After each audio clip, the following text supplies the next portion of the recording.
Good morning students, class 12th, subject बेटा political science. बेटा हम अपना चैप्टर नंबर 3 नियोजित विकास की राजनीति को रिवाइज कर रहे हैं।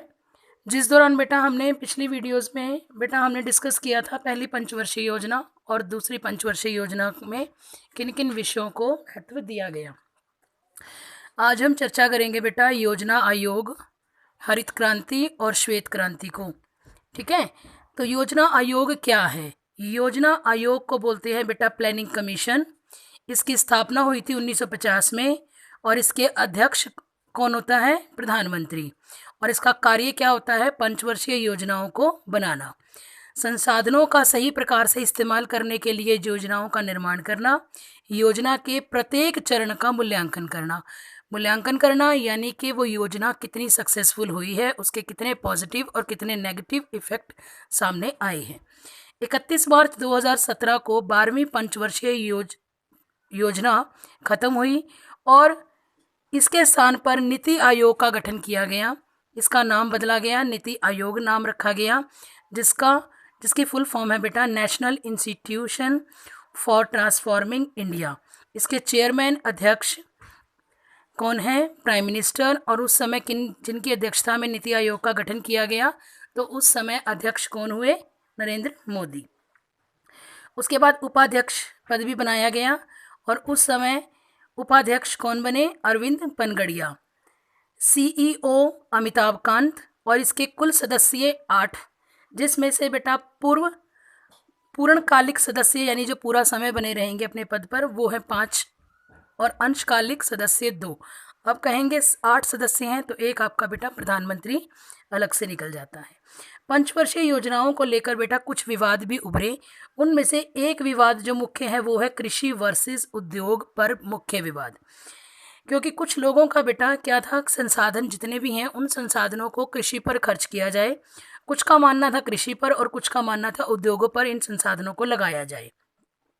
उस समय भारत के किसान नेता चौधरी चरण सिंह ने कृषि पर जोर दिया और इसी विवाद के चलते उन्होंने कांग्रेस को छोड़कर अलग से एक पार्टी बनाई जिसका नाम भारतीय लोकदल पार्टी रखा गया।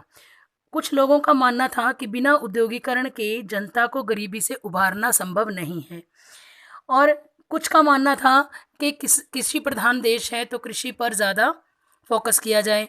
तो ये विवाद 2 उभर कर हमारे सामने आए। बेटा यहाँ पर केरल मॉडल, हम नया टॉपिक स्टार्ट कर रहे हैं इसी में। केरल मॉडल क्या था बेटा?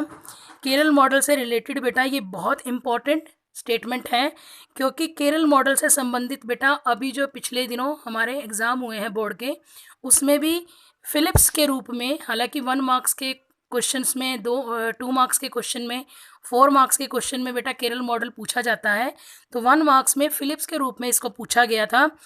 केरल मॉडल क्या है? केरल के विकास और नियोजन के लिए जो रास्ता बनाया गया था उसे केरल मॉडल कहा गया।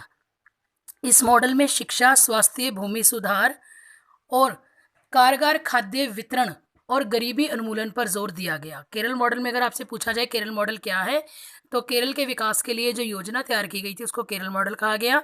और केरल मॉडल पे किन विषयों पर ध्यान दिया गया वो आपके ये हैं। केरल में 100% जो थे बेटा साधन संपन्न स्टेट है। यहाँ पर प्रतिशत आय कम थी, इसीलिए तो केरल मॉडल बनाया गया। जबकि मातृ मृत्यु दर, शिशु मृत्यु दर और जन्म दर भी कम हुई। अब यहाँ पर जो विवाद उभरे थे बेटा, यहाँ पर विवाद 2 तरीके के उभरे क्योंकि केरल कृषि प्रधान भी है और वहाँ पर उद्योग जगत का भी स्थापना है।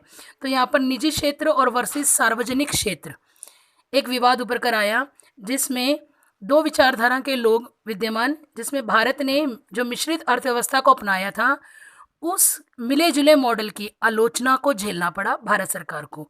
और ये आलोचना की गई थी दक्षिणपंथी और वामपंथी दोनों तरीके के संगठनों द्वारा। आलोचकों ने कहा सरकार ने निजी क्षेत्र को ज़्यादा ध्यान नहीं दिया है, निजी क्षेत्र यानी कि उद्योगीकरण पर।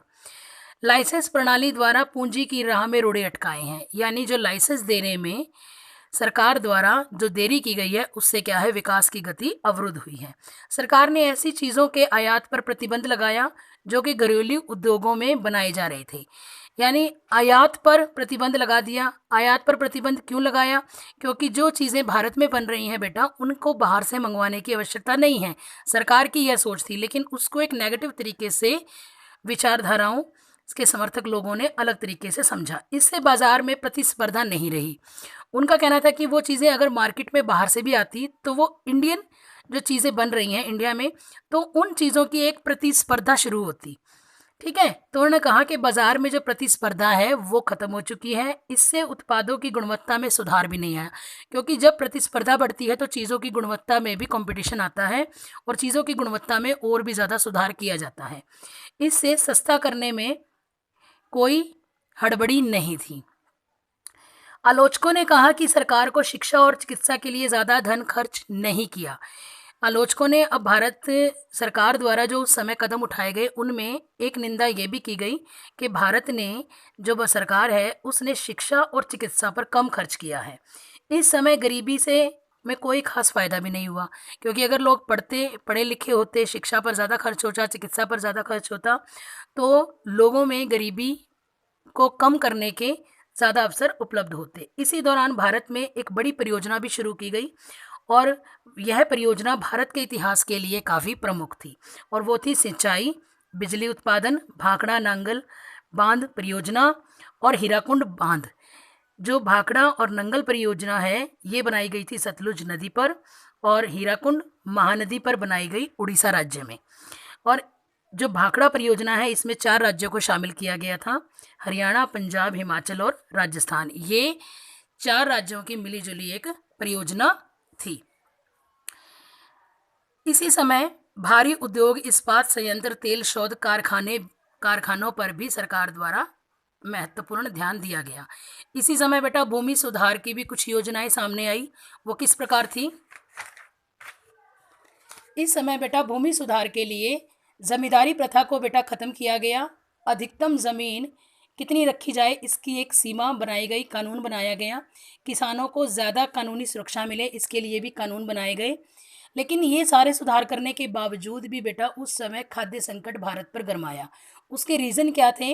1962 में भारत का चीन के साथ युद्ध होना, 1965 में पाकिस्तान के साथ युद्ध होना, और उसके बाद देश को सूखे की मार झेलनी पड़ी। क्यों? क्योंकि काफ़ी वर्षों तक बारिश ना हुई। 1965 और 67 में कई हिस्सों में सूखा पड़ा, कई भागों में अकाल भी पड़ा। बिहार जो राज्य है वो इस अकाल जैसी समस्या से काफ़ी प्रभावित हुआ, जहां अकाल जैसी स्थिति का सामना करना पड़ा और मृत्यु दर 34% बढ़ गई। कुपोषण जैसी समस्याएं भी सामने आई। प्रति व्यक्ति कैलोरी जो 2450 की खपत होनी चाहिए, वो प्रति व्यक्ति कैलोरी घटकर कितनी रह गई? 1200। ठीक है, फिर उसके बाद बेटा नेक्स्ट आपका जो शॉर्ट नोट स्टार्ट होता है इसमें, वो है इलाकाबंदी जोनिंग क्या है। ये बेटा 2 मार्क्स में पूछा जाता है, और इसका क्या है? एक राज्य का दूसरे राज्य में व्यापार करने पर प्रतिबंध लगाना इलाकाबंदी जोनिंग कहलाता है। एक राज्य से दूसरे राज्य में खाद्यान्न का व्यापार पर प्रतिबंध लगाना। हमें खाद्यान्न के लिए उस समय, और प्रतिबंध लगाने की वजह से क्या है, उस समय खाद्यान्न के लिए हमें क्या करना पड़ा? हमें अमेरिका जैसे देश से मदद लेनी पड़ी। शीत युद्ध का बेटा दौर चल रहा था, जिस दौरान अमेरिका ने अनाज के बदले भारत पर अपनी मर्जी से शर्तें थोपी। फिर उसके बाद इस त्रासदी से जैसे ही भारत थोड़ा उभरा तो भारत में हरित क्रांति का विचार किया गया, हरित क्रांति लाई गई। और वो हरित क्रांति किसके नेतृत्व में आई? उस समय देश के जो तत्कालीन प्रधानमंत्री थे वो लाल बहादुर शास्त्री जी थे, और उन्होंने देश के नेतृत्व में सरकार ने खाद्यान्न संकट से देश को उबारने के लिए कृषि में कुछ नई रणनीतियां तय की।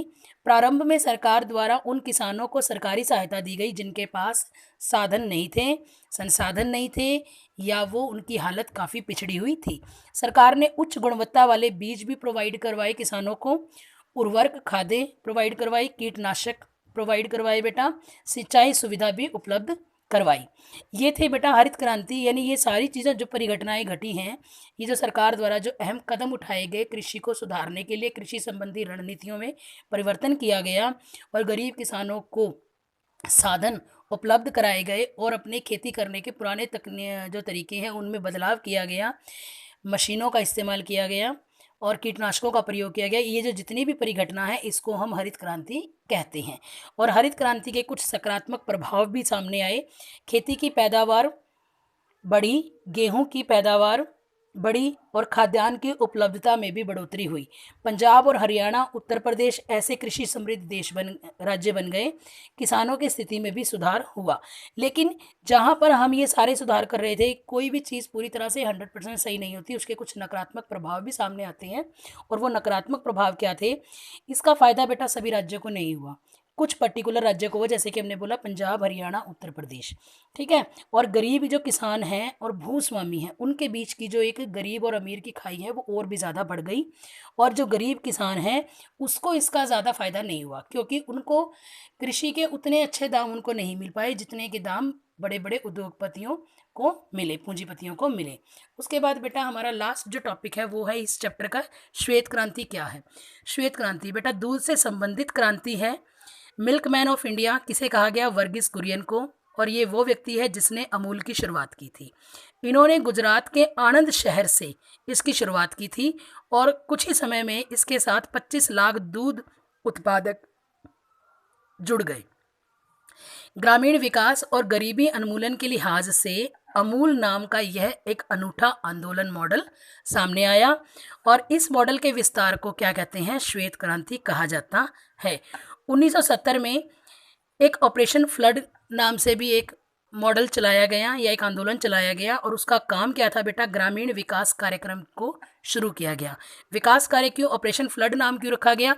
क्योंकि जिन गाँवों में जो नदियों के नज़दीक हैं उनमें जो हर साल जो बाढ़ आने का खतरा रहता है, तो उन खतरों को दूर करने के लिए सरकार द्वारा कुछ मुहिम शुरू की गई और ये 1970 में शुरू की गई, जिससे ग्रामीण लोग जो विकास है वो उसकी गति तीव्र हो। ये था बेटा आपका चैप्टर कंप्लीट होता है यहाँ पर। ये थे आपके इस चैप्टर के इम्पॉर्टेंट फैक्ट और इम्पॉर्टेंट पॉइंट। ये आपको ध्यान से बेटा समझने हैं और उसके बाद इसके वेरी शॉर्ट क्वेश्चन अपनी नोटबुक में पॉइंट आउट करने हैं, राइट डाउन करने हैं। बेटा ये चैप्टर इसलिए भी इम्पॉर्टेंट है आज का टॉपिक, क्योंकि इसमें 1 मार्क्स के, 2 मार्क्स के, 4 मार्क्स के क्वेश्चन आपके बहुत ज़्यादा कवर होते हैं। छोटे छोटे शॉर्ट नोट्स हैं, ठीक है। अब उसके बाद बेटा आपको बेस्ट ऑफ लक अपने पीरियोडिक टेस्ट के लिए। ईमानदारी से आपको उस टेस्ट को करना है। Thank you, have a nice day.